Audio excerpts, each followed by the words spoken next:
আসসালামু আলাইকুম প্রিয় দর্শক, মাঝে মাঝে আমার একটা জিনিস চিন্তা হয় যে আইন কি সবার জন্য একরকম, নাকি আমার লোক হলে একরকম, আমার লোক না হলে আরেক রকম।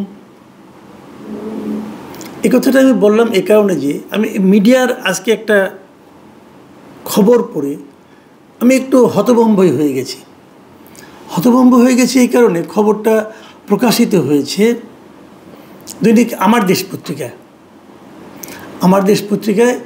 নিউ ইয়র্ক থেকে, যে নিউ ইয়র্কে প্রধান উপদেষ্টা গিয়েছেন, ওনার সঙ্গে যে সমস্ত ওনার অনুষ্ঠানকে কভার করতে বিভিন্ন সাংবাদিকরা গিয়েছেন, সেখান থেকে আমার দেশের সাংবাদিক এম এ নোমান তিনি একটা রিপোর্ট পাঠিয়েছেন।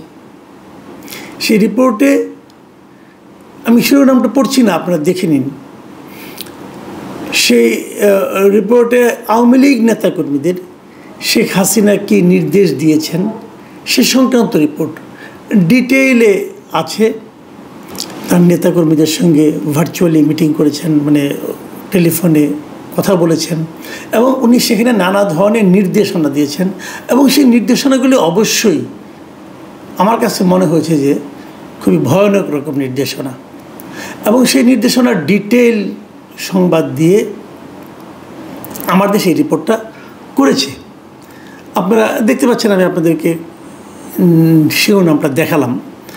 এবং সেখানে বলা হয়েছে, সেখানে তার 8টা ঘরোয়া মিটিং হয়েছে ওদের, কীভাবে তারা করবে, আওয়ামী লীগের যারা লোকাল লোক আছেন, মানে এই রিপোর্টে যেভাবে আছে আর কি। আমি সেখান থেকে আপনাকে একটু চুম্বক অংশ পড়ে শোনাচ্ছি, শেখ হাসিনার বক্তব্যটুকু ছাড়া। ওটুকু আমি কেন পড়ছি না সেটা আমি পরে বলছি।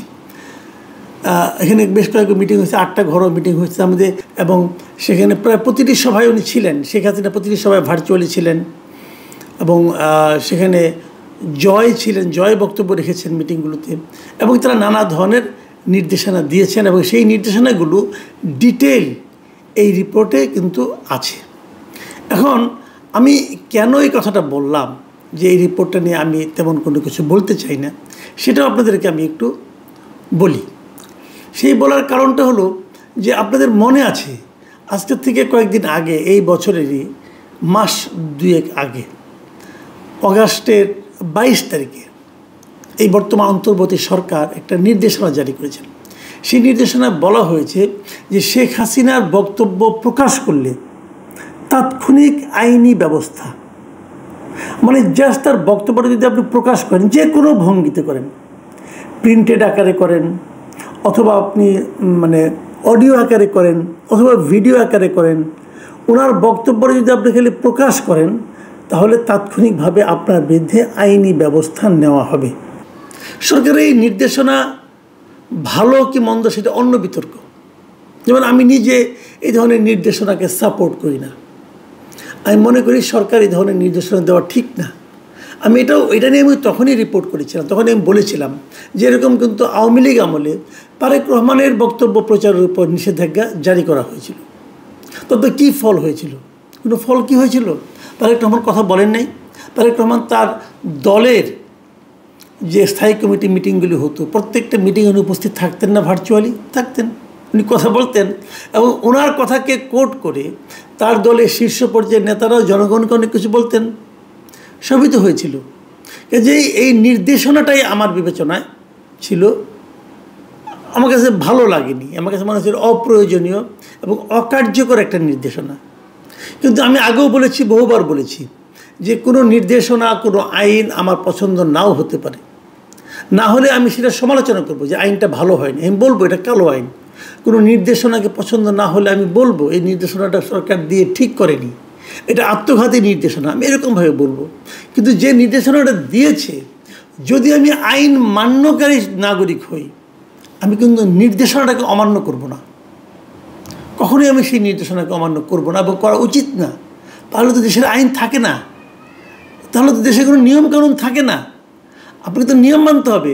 এখন আপনি যদি আপনার মতো করে চিন্তা করে বলেন যে এইটা যেহেতু ঠিক হয়নি আইনটা, অথবা এই আইনটা যেহেতু আমার পছন্দ হয়নি, অতএব এই আইনটা ভাঙার একটা নৈতিক অধিকার আমার আছে, যদি আপনি কথা বলেন, তাহলে আপনি একজন আইন অমান্যকারী ব্যক্তি।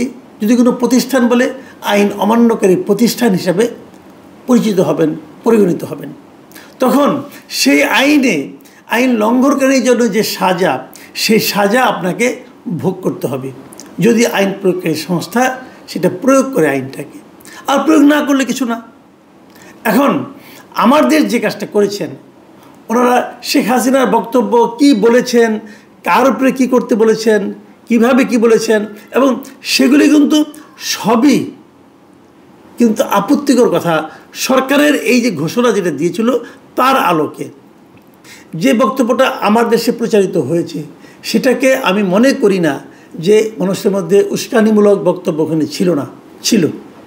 ওখানে অনেক কিছু বলা হয়েছিল যেটা আমি নিজে পড়লাম না, এই কারণে যে আমি আইনটা মানি, আমি সরকারের আইনটাকে মানি, এই জন্য আমি এটা বললাম না উনি কী বলেছেন।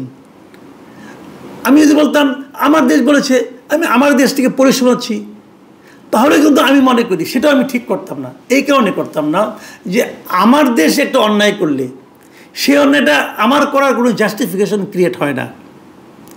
অমুকে অন্যায় করেছে অথবা আমিও করতে পারি, এটা কিন্তু কোনো যুক্তি না। আমি বরং আশা করব সরকার আমার দেশের ব্যাপারে এই ব্যাপারে একটা ব্যবস্থা নেওয়া উচিত। অথবা যদি নিতে না পারেন, যদি নৈতিকভাবে মনে করেন আমার দেশ কাজটা ঠিক করেছেন, সেক্ষেত্রে সরকারের এই আইনটাকে উড্র করে নেওয়া উচিত। সরকার কি করবেন? সরকার যদি উড্র না করে নেন, তাহলে এই আইনটা এখন এই আমার দেশকে উদাহরণ হিসেবে দেখিয়ে অন্য অনেক মিডিয়া এখন এটা প্রচার করবে। তখন আপনি কি বলবেন? নাকি আপনি অন্যদের ব্যাপারে ব্যবস্থা নেবেন, আমার দেশের ব্যাপারে নেবেন না? নাকি ওটা আপনার নিজের পত্রিকা এই জন্য নেবেন না? নাকি আপনি ওই পত্রিকার সম্পাদককে ভয় পান এই জন্য নেবেন না? যে কোনো কিছু হতে পারে। কিন্তু আমার কথাটা হলো আইন সবার জন্য সমান। যে আইন আমার জন্য প্রযোজ্য সে আইন ডক্টর ইউনূসের জন্য প্রযোজ্য, সে আইন মাহমুদুর রহমান সাহেবের জন্য প্রযোজ্য। যদি সরকার আইন করে যে এই শেখ হাসিনার বক্তব্য প্রকাশ করলে তাৎক্ষণিক আইনি ব্যবস্থা, তাহলে আমি জানতে চাইব, আজকে তাৎক্ষণিক তো এখনো হয়নি, 24 ঘন্টা প্রায় হয়ে গেল এই নিউজটা প্রচারিত হচ্ছে, হ্যাঁ, এর মধ্যে সরকার কি কি আইনি ব্যবস্থা নিল এটা আমি দেখতে চাইব।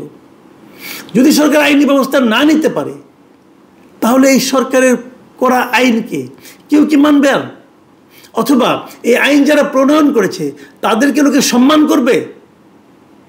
অথবা এই আইন যারা প্রয়োগ করার দায়িত্বে আছে তাদেরকে লোকে সম্মান করবে? কি হবে?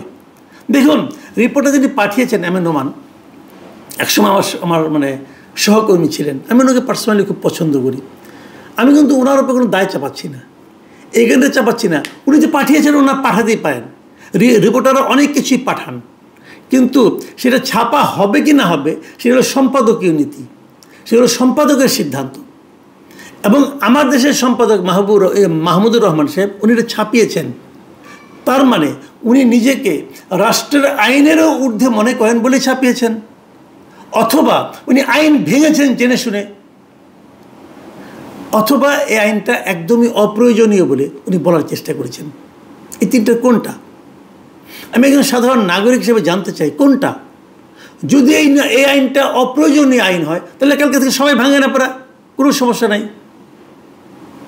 আর যদি উনি আইনের ঊর্ধ্বে থাকা কোনো ব্যক্তি হয়ে থাকেন তাহলে আমারও কিছু বলার নেই। প্রিয় দর্শক, কেবল আমি এতটুকু প্রত্যাশা করব যে আইন সবার জন্য সমান হোক, জার্নালিজম যেন অ্যাক্টিভিজমে পরিণত না হয়, সেই ব্যাপারটা যারা সাংবাদিকতা করেন তাদের সবার প্রতি আমার একটা স্বনির্বন্ধ অনুরোধ থাকলো, এটা আপনারা একটু খেয়াল করে দেখবেন। অ্যাক্টিভিজম অ্যান্ড জার্নালিজম সেম না। এখন এ পর্যন্তই। আল্লাহ হাফেজ।